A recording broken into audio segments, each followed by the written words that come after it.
This is Mr. Martin. These are the video notes for Honors Geometry, Section 2.7. We're going to be talking about the transitive property and the substitution property.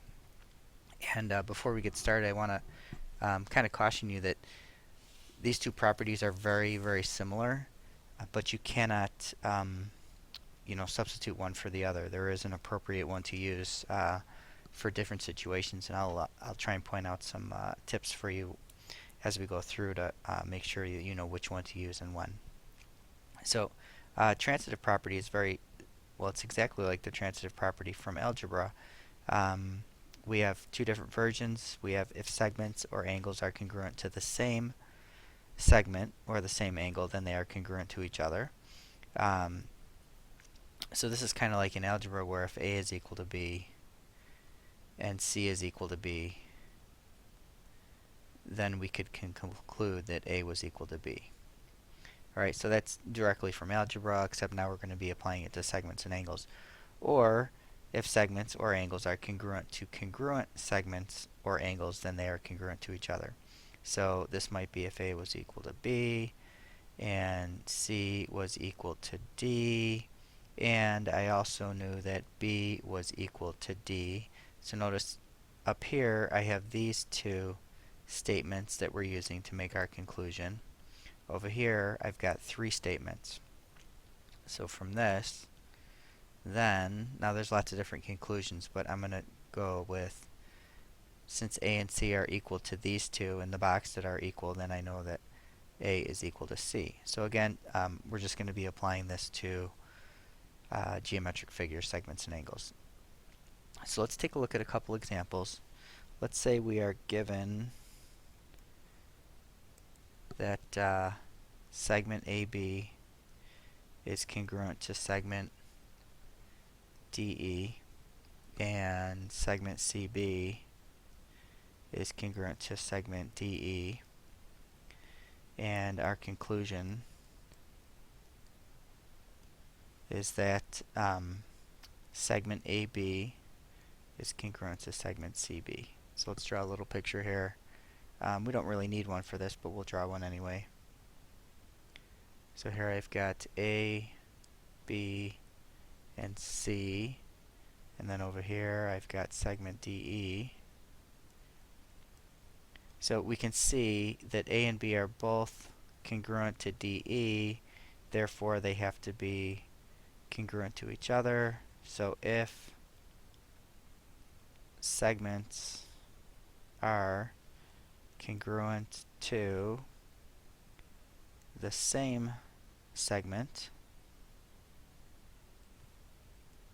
then they are congruent. So if you find that you're having trouble distinguishing whether they're congruent to the same segment or congruent segments, make sure you ask me questions. That's why I like these visuals. When I put my box around DE, I can see that it's DE in the first statement given, and it's DE in the second given statement.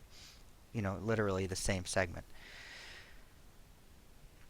Alright, another example. Let's say that we are given, make sure you leave a little room for a picture, on the right hand side, given angle A is congruent to angle 1, and given that angle B is congruent to angle 2, and also that angle 1 is congruent to angle 2. So our conclusion, if you haven't figured that out yet, or if you want to pause it and see if you can figure it out, feel free.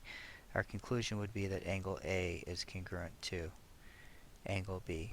So again, let's draw a little picture. We have a triangle here.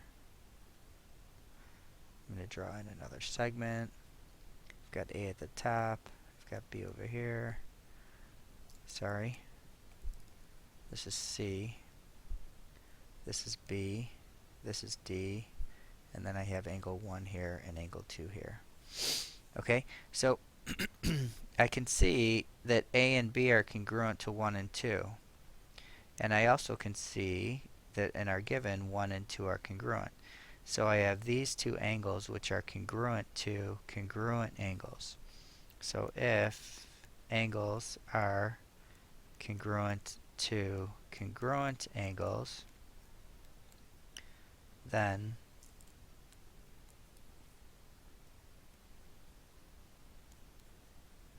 they are congruent. Congruent to each other. If you want to write that, you can. So just a couple of quick illustrations of what these are going to look like in proofs. Obviously, you're going to have to apply them in a little bit longer proofs, and we'll look at those. So, important note here for transitive property. So, use transitive property when all statements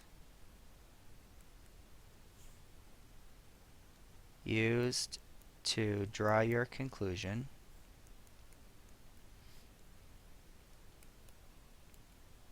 are congruency statements.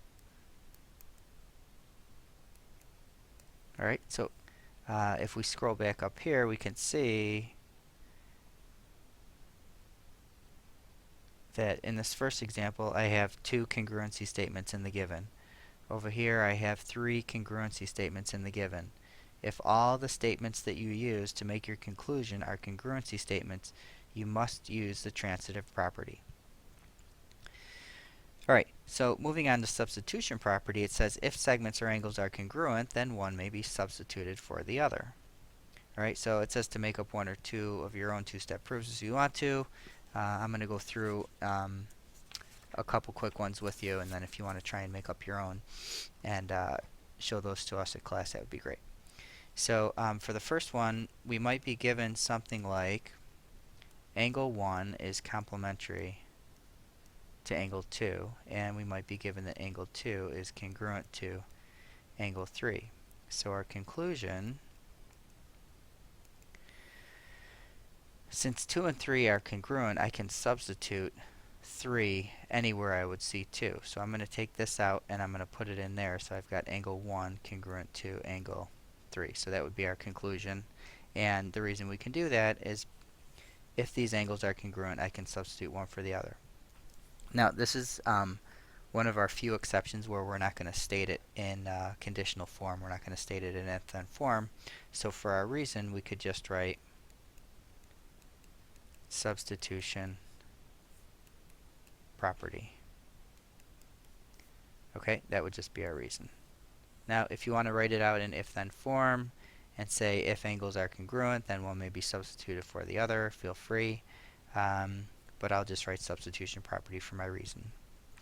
So you notice we use these two statements to make this conclusion, and I have a complementary statement and I have a congruency statement.